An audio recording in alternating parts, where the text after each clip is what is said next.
Durante décadas, Willie Nelson cargó con un secreto que le carcomía cada día. Cuando Chris Christopherson falleció, Willie no pudo callarse más. Admitió que Chris no era solo su amigo o compañero de banda. Él fue la razón por la que Willie sobrevivió a sus años más oscuros. Pero hay algo aún más devastador. Willie esperó hasta después de la muerte de Chris para finalmente decirlo en voz alta. En sus propias palabras, se odiaba a sí mismo por no haberle dicho nunca la verdad a Chris. Lo que Willie confesó sobre esas noches desesperadas te romperá el corazón. Algunos secretos son demasiado pesados para llevarlo solo. Willie Nelson nació el 29 de abril de 1933 en un pequeño pueblo de Texas llamado Abbott. Solo vivían allí unas 300 personas. Era plena Gran Depresión, la peor crisis económica de la historia de Estados Unidos. Una de cada 4 personas no tenía trabajo. Y justo en el corazón de esta lucha, la madre de Willie se marchó. Él tenía solo 6 meses cuando ella salió a buscar trabajo y nunca regresó, ni una sola vez. Poco después, su padre también se marchó. Willie y su hermana Bobby se quedaron atrás, abandonados sin nadie más que sus abuelos para cuidar de ellos. Se mudaron con su abuela Nancy y su abuelo Alfred. Nancy enseñaba piano. Alfred trabajaba de herrero. La familia no tenía casi nada. Los inviernos eran tan fríos que pegaban periódicos a las paredes de su casa para protegerse del viento helado. Así fue como Willie creció en un mundo que se desmoronaba, rodeado de hambre y angustia. A los 7 años, Willie ya recogía algodón en el calor de Texas después de la escuela para poder comprar comida. Ese mismo año, estuvo a punto de morir. Contrajo neumonía en 1940, una enfermedad que mataba niños en todas partes. La medicina no era buena en ese entonces, y miles de niños morían cada año. Willie tuvo suerte de sobrevivir. Aquella enfermedad estuvo a punto de acabar con él, pero también dejó algo en él, una dureza que le llevaría por los momentos más duros de su vida. Cuando tenía 6 años, ocurrió algo que lo cambió todo. Su abuelo le regaló una guitarra. No era lujosa, solo una barata que apenas podían permitirse, pero en cuanto Willie la tocó, algo hizo clic. A los 7 años ya escribía canciones. Su primera fue probablemente una pequeña melodía gospel, algo sencillo, no un bonito papel que llegó mucho más tarde, en 1963, pero incluso de niño, la música le dio una forma de sobrevivir.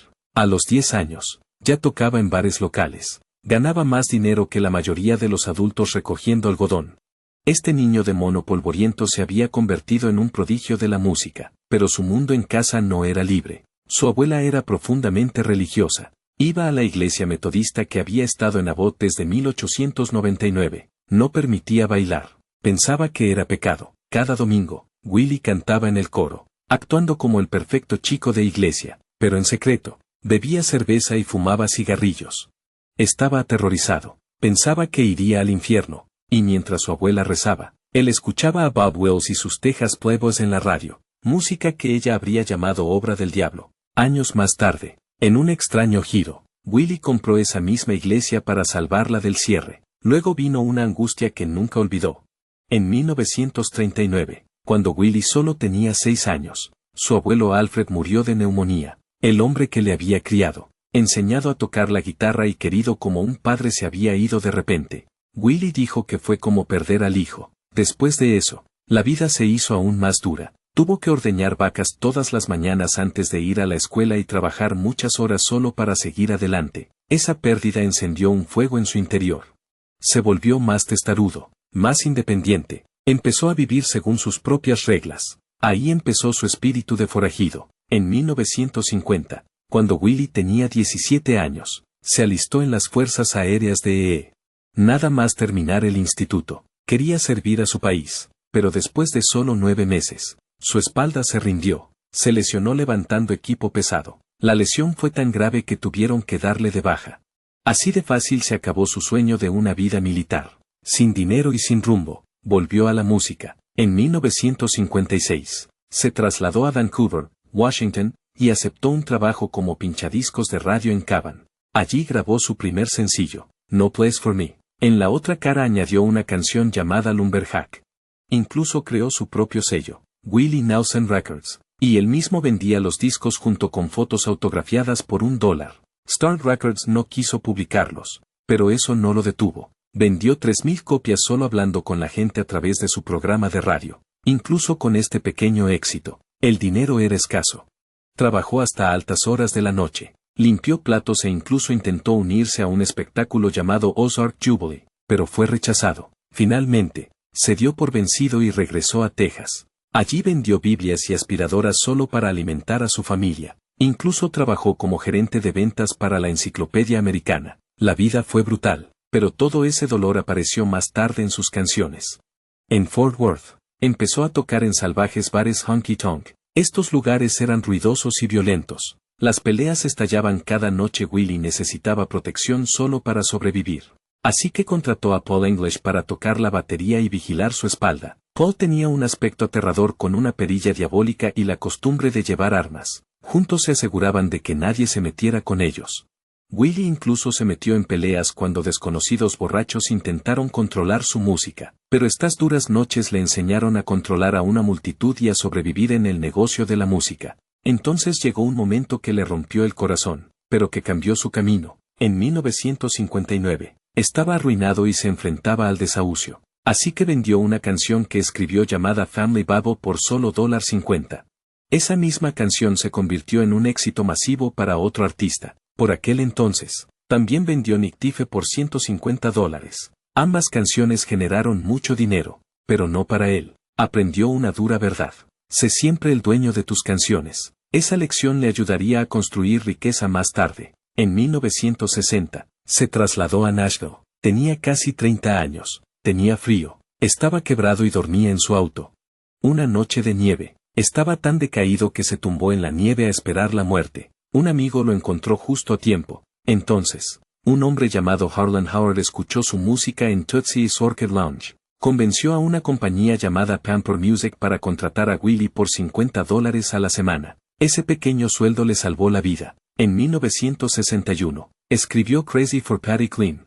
Su marido había estado poniendo canciones de Willie sin parar, y ella lo odiaba hasta que por fin escuchó Crazy. La canción se convirtió en su mayor éxito y en toda una sensación. Pero Willie apenas ganó dinero. Las discográficas se llevaron la mayor parte. Esa traición le hizo odiar el sistema de Nashville. Comenzó a alejarse de él. En 1962, lanzó su primer álbum. Tenía grandes canciones como Crazy y Funny How Time Slips Away, pero el álbum no se vendió. A la gente le encantaban las canciones, pero no cuando Willie las cantaba. Tuvo que volver a vender Biblias para comer. Todos los demás se enriquecían con su música. Él seguía arruinado. Tuvo otra oportunidad cuando Liberty Records lanzó Touch Me en 1962. Alcanzó el número 7 en las listas de country. Pero Willie no quería seguir el mismo sonido pulido que usaban los demás. Quería control. A Liberty no le gustaba eso, así que lo abandonaron. Incluso con el éxito en las listas, se quedó sin nada. En 1963, se unió a la banda de Ray Price como bajista. A pesar de que realmente no sabía cómo tocar el bajo, le dio la oportunidad de ir de gira y aprender el escenario. Pero durante este tiempo, bebió mucho. Una noche, tuvo un grave accidente de coche, casi lo mata. Empezó a darse cuenta de que tenía que enfrentarse a sus demonios, aunque tardaría años. Se suponía que Willie Nelson no iba a convertirse en una estrella de cine, pero en 1979 todo cambió cuando apareció junto a Robert Redford en The Electric Horseman. Nadie esperaba que el tranquilo cantante de country brillara ante las cámaras.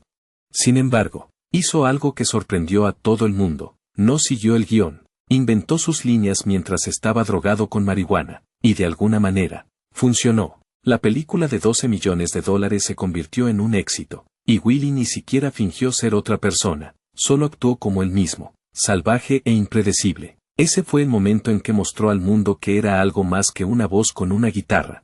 Pero el camino hacia ese momento había comenzado años antes. Tras su desgarrador rechazo en Nashville, en 1972, RCA Records le dejó marchar.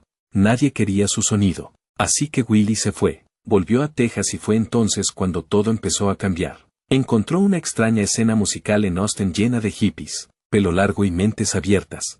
Había un pequeño local llamado Armadillo World Headquarters donde los vaqueros y los forajidos se mezclaban con el tada y los signos de la paz. Y Willie encajaba perfectamente. A principios de 1973, se sentó en el baño de un hotel de Nueva York, cogió una caja de compresas y garabateó la letra de Shotgun Willie. Ese crudo momento se convirtió en su nuevo comienzo.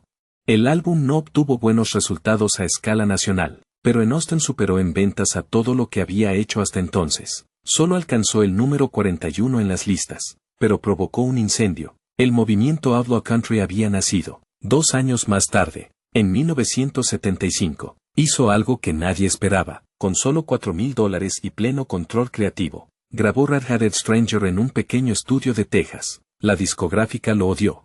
Dijeron que parecían maquetas, pero Willie se negó a cambiar nada. El álbum salió tal y como él lo hizo. Obtuvo varios discos de platino. Su versión de Blue as Crying in the Rain se convirtió en su primer número 1. No había tenido un top 10 en 13 años. Esa canción le valió su primer Grammy. Demostró que la música cruda y honesta podía vencer a la pulida maquinaria de Nashville. Pero el éxito llegó con sombras. En 1976, se unió a Waylon Jennings en un álbum titulado Wanted the Outlaws. Era una mezcla de viejas canciones y algunas nuevas. Nadie pensó que importaría, pero se convirtió en el primer álbum country en vender 1 millón de copias. Sorprendió a todo el mundo. Alcanzó el número 10 en las listas de pop. De repente, Nashville tuvo que tomar en serio a los Outlaws. Al año siguiente, en 1977, la imagen de forajido de Willie dio un extraño giro. Fue arrestado en las Bahamas. Los aduaneros encontraron marihuana en sus vaqueros. Fue a la cárcel. Su amigo Hank Cochran le llevó cerveza a la celda. Willie celebró su liberación saltando por los aires y aterrizó en urgencias. El juez retiró los cargos pero le prohibió la entrada a las Bahamas para siempre. Esa prohibición aún no se ha levantado. En 1981, mientras nadaba en Hawái, Willie sintió un dolor agudo en el pecho. Su pulmón se había colapsado. Los médicos dijeron que era por fumar 2 o 3 paquetes de cigarrillos al día. Tuvo que cancelar 18 conciertos, perdiendo casi $900,000 después de aquello. Dejó de fumar tabaco, pero siguió consumiendo marihuana. Años más tarde, se pasó a los vaporizadores para salvar lo que le quedaba de pulmones. En 1984, fue invitado al especial de Navidad de Johnny Cash en Suiza. Después del rodaje, se sentó con Johnny One y Christopherson. Empezaron a tocar canciones. Para cuando volaron a casa, habían decidido formar una banda. Se llamaron Highwayman. En 1985, salió su álbum Highwayman. Fue disco de platino. Era un grupo de ensueño de leyendas que se sentían excluidas de la radio moderna, pero no a todo el mundo le gustaba su nombre. En 1990, un grupo folk de los 60 llamado Highwaymen los demandó. Uno de sus miembros se había convertido en juez federal, pero la demanda fracasó. Las leyendas del country mantuvieron su nombre y terminaron su gira. Ese mismo año, Willie's World se hundió. Hacienda dijo que debía $32 millones en impuestos atrasados. Fue uno de los peores desastres financieros de la historia de la música. Su empresa de contabilidad, Price Waterhouse, había colocado su dinero en refugios fiscales ilegales. Hacienda se quedó con su rancho, estudio, piano y discos de oro. Su hija escondió el disparador de su guitarra en Hawái para que no se lo llevaran también. Sus amigos tuvieron que comprarle sus cosas en subastas y alquilárselas. Se quedó sin casa, arruinado y humillado. Para pagar la deuda, Willie hizo algo que nadie había hecho nunca. Hizo un álbum llamado Las cintas de la Arras. ¿Quién comprará mis recuerdos? Era solo él y su guitarra. Cada copia vendida enviaba dinero directamente a Hacienda. No borró toda la deuda, pero ayudó e hizo historia. Esa no fue su única batalla pública. En 1994, la policía lo encontró dormido en su Mercedes en una carretera de Texas. En el cenicero había un porro de marihuana. Lo volvieron a detener, pero en lugar de ocultarlo, Willie empezó a hablar en favor de la reforma de la marihuana. Convirtió su detención en un mensaje, aunque su vida pública entró en espiral. El dolor personal le golpeó con más fuerza. El día de Navidad de 1991, su hijo Billy se suicidó. Billy solo tenía 33 años. El día anterior se había comprado ropa nueva y se había cortado el pelo. Había estado luchando contra la depresión. Willie estaba de gira y lidiando con la pesadilla de Hacienda al mismo tiempo. La pérdida casi lo quebró. Dijo que esos fueron sus días más oscuros. Su vida familiar ya estaba destrozada. Su tercera esposa, Connie, descubrió que había engendrado un hijo con otra mujer tras encontrar una factura del hospital. Se divorciaron en 1988 y en 1991 se casó con Anne D'Angelo, su cuarta esposa. Willie admitió más tarde que tenía el don de complicar las cosas. Ni siquiera sus obras de caridad se libraron de la polémica. En 1985 fundó FarmAid para ayudar a las familias de agricultores. Recaudaron 12 millones en 3 años, pero durante su crisis fiscal, La gente le acusó de utilizar la obra benéfica para desgravar impuestos. Willie siguió actuando, pero en 1995 admitió que la mayor parte del dinero iba a parar a granjeros que ya estaban perdiendo sus tierras. El sistema estaba roto y él no podía arreglarlo. Aún así, nunca dejó de hacer música. A los 65 años publicó un álbum que no se parecía a nada de lo que había hecho hasta entonces. Se llamaba Teatro y salió a la venta el 1 de septiembre de 1998. No lo grabó en un estudio como la mayoría de los artistas. Lo grabó en el interior de un viejo cine de Oxnard, California. Esa extraña elección dio al álbum una sensación inquietante. El sonido era despojado pero lleno de tambores y atmósfera. Emil Harris cantaba de fondo y el conjunto resultaba onírico y crudo. Willie incluso retomó canciones que había escrito en los años 60, como Darkness on the Face of the Earth y My Own Peculiar Way, y les dio nueva vida. Un cineasta llamado Wim Wenders pensó que las sesiones eran tan únicas que hizo un documental sobre ellas. El álbum no ganó ningún Grammy cuando salió, pero demostró algo aún más poderoso. Demostró que Willie no tenía miedo, ni de envejecer, ni de cambiar, ni de romper todas las reglas de la música country. Cuando Teatro se reeditó en 2017 con 7 canciones nuevas, la gente se dio cuenta de lo mucho que había resistido el paso del tiempo. Luego llegó algo aún más impactante en 2008. El 14 de junio, los fans se quedaron de piedra cuando Willie Nelson, que ahora tiene 75 años, apareció en una canción con Snoop Dogg. El tema se llamaba My Medicine, y era una mezcla de country y rap. Fue producida por Everlast, y el video musical se hizo rápidamente viral. Ver a un desconocido pelirrojo rapeando junto a un icono de la costa oeste fue algo más que sorprendente. Dio que hablar. Algunos viejos fans del country se enfurecieron. No querían que su clemente héroe se mezclara con alguien famoso por sus letras explícitas, pero a los fans más jóvenes les encantó. La colaboración alcanzó el número 39 en las listas holandesas y demostró claramente una cosa: a Willie no le importaba permanecer dentro de la caja, le importaba ser real. Y este movimiento demostró cómo el hip hop y el country podían solaparse cuando el mensaje era lo suficientemente fuerte. En 2015 ocurrió algo que debería haber sido un momento de pura celebración. Willie Nelson recibió el premio Gershwin de la Biblioteca del Congreso. Tenía 82 años y seguía actuando ante una sala abarrotada en Washington, D.C., cantando On the Road Again. Pero durante este orgulloso momento, saltó la noticia de algo profundamente personal. Willie se había sometido semanas antes a una operación experimental con células madre. Sus pulmones estaban muy dañados. Había padecido enfisema, fumado cigarrillos durante años y luchado contra la neumonía varias veces. Dijo al Washington Post que sus pulmones estaban muy mal. Los médicos extrajeron células madre de su propio cuerpo y se las inyectaron en los pulmones, con la esperanza de que volviera a crecer tejido sano. Tuvo que cancelar algunos conciertos para recuperarse. Y las incisiones en el estómago le dificultaban llevar la guitarra, pero volvió a los escenarios a las pocas semanas. No fue solo valentía, fue un desafío. A una edad en la que la mayoría de la gente lo deja todo, Willie siguió cantando y el mundo siguió escuchando. En 2020, Willie había recibido 52 nominaciones a los Grammy desde 1974, lo que le convertía en uno de los artistas más nominados de la historia de los Grammy. En 2020, ganó su 10º Grammy por Ride Me Back Home en la categoría de Mejor Actuación Country en Solitario. En 2018, ganó el premio al Mejor Álbum Country por My Way. Y en 2016 ganó el premio al Mejor Álbum Vocal Pop Tradicional por Summertime. Willie Nelson canta Gershwin. En 2007 también ganó el premio a la Mejor Colaboración Country por Lost Highway. Ahora ocupa el puesto 14 en la lista de artistas con más nominaciones a los Grammy, por detrás de leyendas como Quincy Jones, Paul McCartney y Jay-Z. Pero lo que lo hizo aún más poderoso fue cómo ganó estos premios a finales de sus 70 y 80 años. No se limitó a seguir. Siguió creciendo. Probó el jazz, los estándares pop, los duetos country e incluso el rap. Nunca se encerró en un solo sonido. Por eso su historia no trata solo de música country. Es sobre el arte sin miedo. Mientras tanto, Willie Nelson ya era una leyenda cuando conoció a Annie D'Angelo. Pero en el fondo se estaba desmoronando. Su forma de beber se había vuelto peligrosa. Se estaba destruyendo poco a poco, aunque el mundo seguía viendo a una sonriente estrella del country. En 1991, cuando se casó con Annie, todo empezó a cambiar. Ella no era solo su esposa. Se convirtió en la única persona que podía salvarlo de sí mismo. Annie le había conocido años antes en un plató de cine trabajando como maquilladora.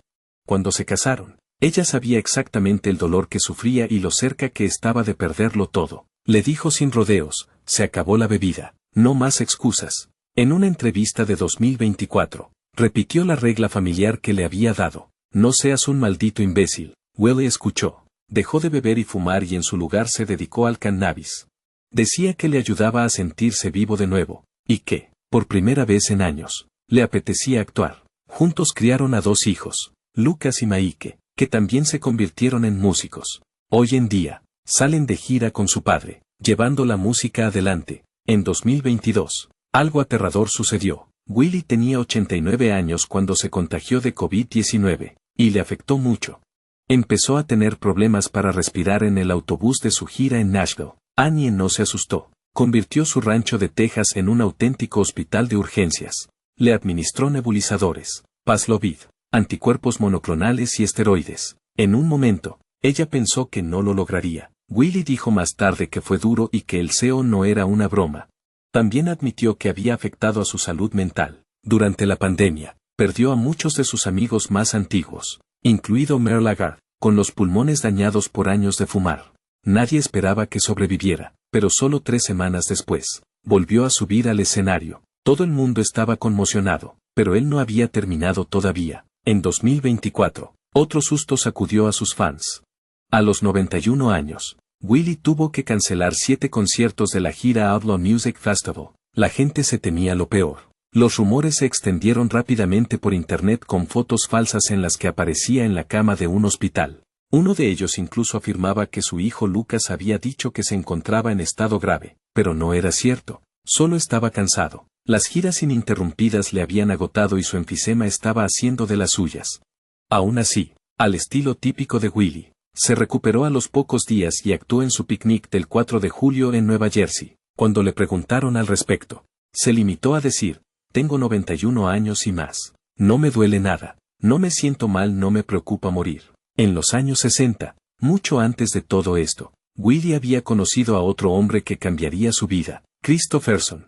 Ambos eran forasteros en Nashville, intentando abrirse camino con canciones que no sonaran como las de los demás. Chris había sido estudiante de caminos y capitán del ejército antes de dejarlo todo por la música. Willie vio algo raro en él. En 1971, Willie cantó Me and Bobby McGee, una de las canciones de Chris. Ese momento ayudó a dar forma al movimiento Outlaw Country.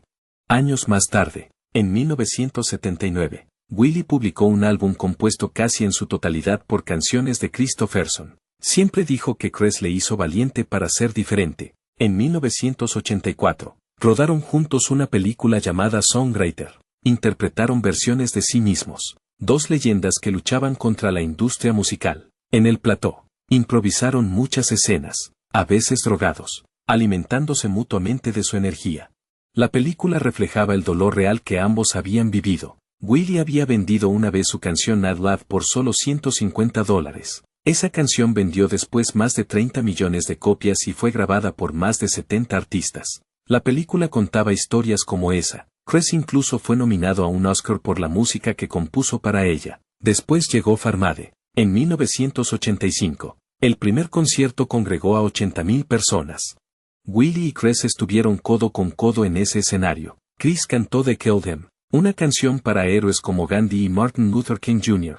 A lo largo de los años, compartieron muchos escenarios de Farmade, pero no siempre estaban de acuerdo. Chris se inclinaba hacia la izquierda, Willie se inclinaba por lo libertario. Discutían mucho, pero su amistad se mantuvo firme porque se respetaban profundamente. En 2024, tras el fallecimiento de Chris, Willie cantó Help Me Make It Through the Night en su honor. Dejó a toda la multitud llorando. Chris había pasado por un infierno a partir de 2009. Empezó a perder la memoria de tal manera que no podía recordar lo que estaba haciendo de un momento a otro. Los médicos pensaron que era demencia o daños causados por el boxeo. Durante años, desapareció de los focos. Luego, a principios de 2016, alguien finalmente le hizo la prueba de la enfermedad de Lyme. Esa era la verdadera causa. Con el tratamiento adecuado, empezó a mejorar en solo 3 semanas. Willie permaneció a su lado durante todo. Lo visitó en Hawái y nunca abandonó su amistad, incluso cuando Chris no podía recordar sus propias canciones. Cuando Chris Kristofferson murió el 28 de septiembre de 2024, algo se rompió dentro de Willie. pocas semanas después, en una tranquila entrevista con Associated Press, dijo por fin lo que siempre había sentido. Chris era el mejor compositor vivo. Lo dijo a pesar de que Chris ya se había ido. Tal vez deseó haberlo dicho antes. Le dijo al mundo que Chris había dejado muchas canciones que la gente seguiría cantando durante años. Las palabras estaban cargadas de arrepentimiento. Después de 6 décadas en la música, Willie todavía tenía cosas que deseaba haber dicho en voz alta. El dolor de Willie no terminó ahí. En esa misma entrevista, dejó ver al mundo lo destrozado que se sentía. Dijo, odiaba perderlo. Fue un momento triste. Puede que solo fueran unas palabras, pero para los fans que le habían visto sobrevivir a todo, esas palabras golpearon con fuerza. Ya había enterrado a otros 2 salteadores de caminos, Van Jennings en 2002 y Johnny Cash en 2003. Ahora, era el último que quedaba en pie. El supergrupo que formaron en 1985 había dominado la música country durante una década. Su primer álbum incluso llegó al número 1, pero ahora Willie estaba solo. Su dolor era más profundo de lo que se pensaba. No era solo la pérdida de un amigo, era el peso de ser el último que quedaba. Ese mismo año, en otra entrevista, Willie reveló algo que nadie esperaba. Admitió que las canciones de Chris Kristofferson habían salvado su carrera en sus peores momentos. Nunca lo había dicho antes de la muerte de Chris. Mencionó Sunday Morning Coming Down, la canción que ganó un Grammy después de que Johnny Cash la grabara en 1970. Esa canción, dijo Willie, le sacó de la oscuridad más de una vez. Las palabras de Kristofferson habían sido su salvavidas. También habló de Me and Bobby McGee. For the good times he helped me make it through the night. Todas esas canciones dieron a Willie algo a lo que aferrarse cuando se sentía perdido. Dijo que la música de Chris sacó al country de la edad oscura. No era solo inspiración, era supervivencia.